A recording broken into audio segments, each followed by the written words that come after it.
One of the things that's been interesting about putting together these sort of trainings within a training within a training. So, each of these 3 days, there were people on the 3 days that, have not been here before, may or may not be here again.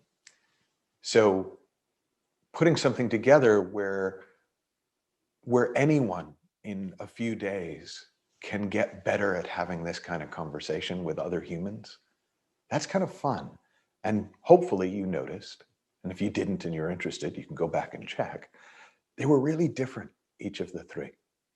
There was overlap, but I deliberately came at them as clean as I could each time.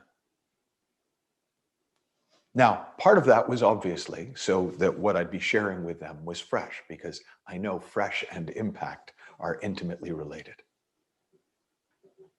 But part of it was for you guys, so that it's coming at you from all different ways. So if one thing, you happen to be in the wrong state of mind, or you didn't quite get the exercise, or something else happened, or whatever it was, then it'll come at you from over here, and it'll come at you from over here.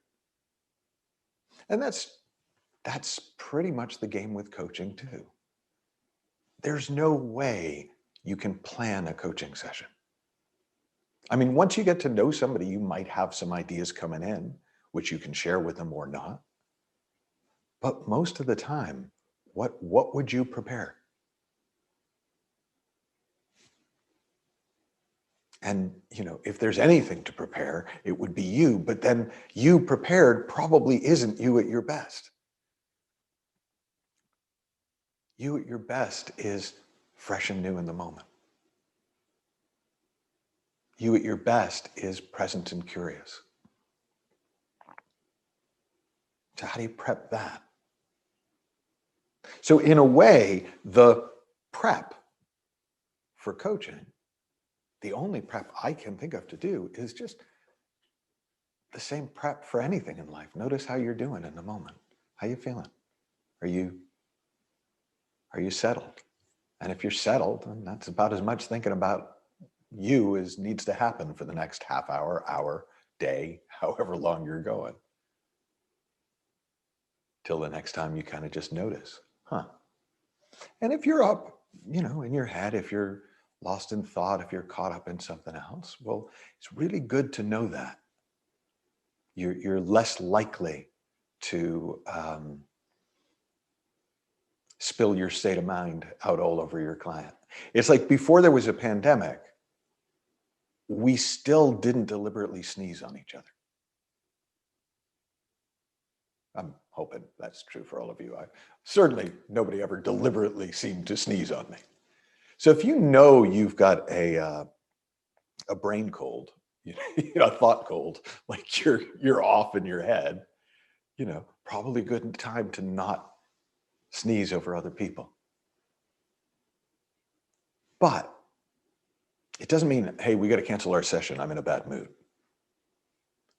Because the truth is, if you get present and listen, your mood will change, because you've taken your attention off of thought, of whatever thinking's creating it. And so for the time that you're engaged with your client, you'll be fine. You can go back to your mood if you want after.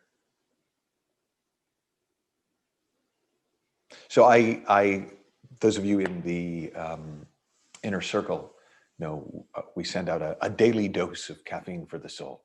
So just little excerpts from other things I've written and spoken. And I don't know which are coming out when.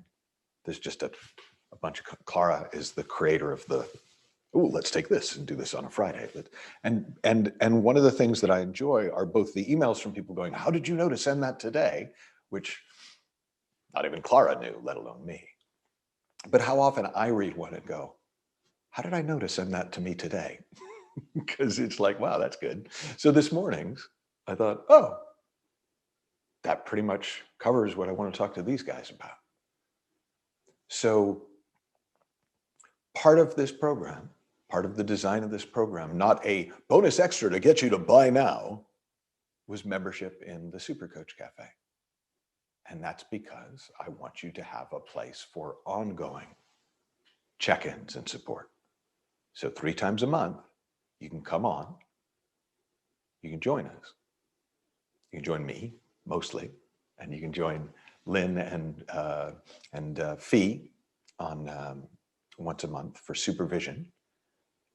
You can join me for a sort of a mentoring call and then a business call.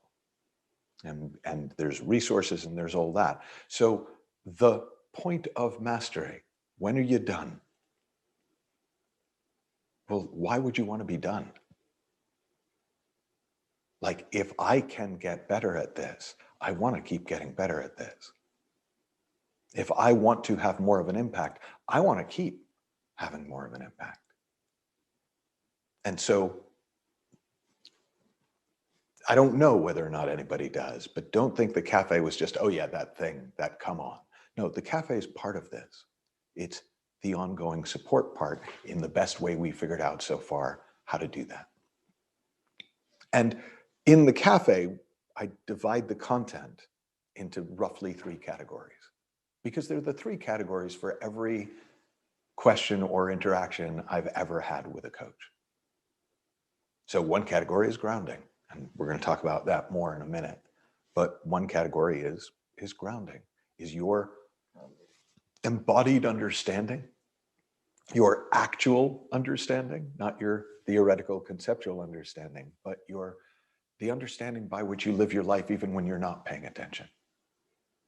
Right? We can all live I am a 3 principles person life when we're paying attention. But the life you live when you're not paying attention is your grounding. Like that, that's what's actually settled in. That which comes through when you're not controlling the puppet. So the number one way to have more of an impact, across the board, deepen your grounding. How do you deepen your grounding? You, as best you can, listen for truth, search for beautiful feelings. Listen for truth, look for silence. Where are you going to find truth and silence every time? In the formless. Before what you already think. Before what you already think you know. Now, can an outside teacher spark that? Yeah, that's why there's a value in there being outside teachers. Can a coach spark that? Yeah, that's why we have a profession. Right? Coaching is the art of bringing out the best in somebody consistently over time. It's about helping them hone their understanding, deepen, get solid in it, live from it, so that they can thrive in whatever area of life they want to thrive in, including getting clearer on what areas of life they might want to thrive in. They can bring their thriving to. So the deeper we go, the more solid ground we are for our clients. Now, the second category is coaching, because some of this just comes down to what actually comes out in conversation. I always say to people in my supervision groups, the coaches who do the advanced track with me each year, and I supervise their calls. One of the things that it's a metaphor that I've used for years, and I still love it as a metaphor. If you get a flat tire, a puncture, and you can't see where the puncture is, they put the tire in water and they turn it slowly. And at some point, bubbles come out into the water, and that's how you spot the puncture. Well, one of the things that's great about supervision, one of the things that's great about being in the game, whether you're formally supervised or you go back and listen to your own call, is you start seeing the punctures in your grounding. The bits where it doesn't look inside out to you, where it doesn't look obvious that we're living in the feeling of thought, not the feeling of circumstances. Where somebody else's thought created reality looks real to you too, not like a thought created reality. And that's kind of how you know where to look in yourself. And when you see something fresh for yourself, you'll be better at coaching people around that. And whether or not you see something for yourself, if you see it, you can point to it. And your client may well see something for themselves before you've seen it for you. And that's cool, that counts. You don't have to have gotten there first. But you do have to know where to point if you want to up the odds of them seeing. And then there's business building, right? Because if you're here today, my assumption is that at least at some level, you want to do this as part of how you make your living. Now, if not, no problem. But if so, it's helpful to not at least be freaked out at the idea of charging money. Because it's really hard to run a business without money. I don't know if you've noticed that, but it just doesn't work as well. Or at least I haven't seen a way of it working as well. So that might be one you want to get over. Right? Like that might be one that you want to see is like everything else. That might be one where it would be helpful to see that even your thinking about that isn't real. So that's our ongoing training. Our ongoing training is noticing and pointing ourselves towards deeper ground. Our ongoing training is actually going out and listening to people. And if something occurs to us to point to, pointing. That's coaching, by the way, if you didn't catch it. Going out and listening to people. And if something occurs to you to point to, pointing to it. Right? Most coaches think, oh, so, okay, I need to tell people what to do with their lives, or I don't do that because I'm a principles coach. I need to tell people, the truth about life, or, yeah, I think we've been told enough, generically, right? In any given moment for any given person, it's really helpful to be told something they don't know. But it's a terrible life strategy. I need to find more people to talk to. No, you need to find more people to listen to. And it's much easier to find them. Right? You go up to 100 people and you say, can I tell you about Jesus? Sorry, not Jesus, the three principles. So not the three principles, Allah. No, sorry, not Allah. My latest business idea. No, sorry, not my latest business idea. Right? You're going to make a pitch? Well, I don't know. Depends on if you're in a lovely energy, maybe 10, 15 of them might say, sure, go for it. And the other 85 will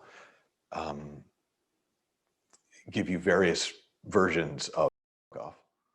The really nice one, like, oh, I'm sorry, I'm really busy, but I'd love to off, which is the obvious one. That's the easy one to track, right? But if you went to those same 100 people and you said, hey, can I listen to you for half an hour, for an hour? Can I give you space to explore, to think about your life or any project you've got in your life or anything you'd like insight into your life? And if I have permission, then if I hear anything worth pointing out to you, I will. Well, now you're probably going to get about 50 or 60 of the people interested. Still, half of them probably won't be. But it's a lot easier if you're going in to listen. And if there's something there to point than it is, I'm going in to preach. Will you come let me lock you in a room with me so I can preach at you? Right? That's the worst pitch ever. Like, no. But if I get you really want to sit down and give me space, yeah, I probably am interested. And if I have got a nice vibe from you, right? If I get the feeling that, do you know what, they might know something. This seems like a kind of cool human. Yeah, I could do with an outside take as well. Then you're probably going to have a really good conversation. And really good conversations sometimes turn into clients. That's how you get better at the coaching, is by being in those conversations. How you get good at business is by being in those conversations. Right? They're not different conversations. It's just in some of them, there's a point in the conversation where you discuss having ongoing conversations. That's the difference. You will never go broke helping people